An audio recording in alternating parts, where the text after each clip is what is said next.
In April 2024, a tragedy in Arusha, Tanzania, shone a harsh light on a very dangerous problem. In the Dampo area, heavy rains turned roads into rivers, and the consequences were just devastating. A school vehicle from Gati Memorial Primary was tragically caught in the deluge. The human cost was heartbreaking. 7 students and 1 brave rescuer lost their lives in the flood. The regional fire commander called it a stark reminder about the need for disaster preparedness. But here's the thing. This was not some isolated event. It was part of a recurring pattern. For decades, Arusha has seen this tragic cycle of major floods that affect thousands of people. So what turns seasonal rains into deadly disasters? Well, several critical factors are at play here.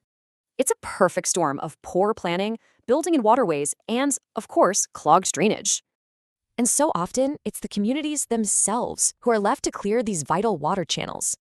Socioeconomic pressures also play a huge role, pushing communities into these hazardous, flood-prone areas.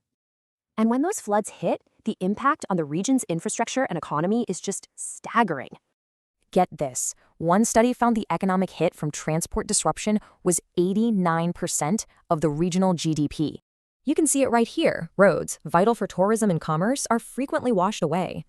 This disrupts daily life, it isolates communities, and it just increases the cost of everything.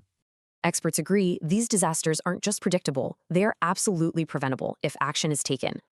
The path forward is clear. Protect waterways, enforce the laws, and empower local communities to help. The solution isn't about fighting nature, it's about planning our infrastructure to respect its power. It leaves us with a critical question about what the true measure of a city's progress really is.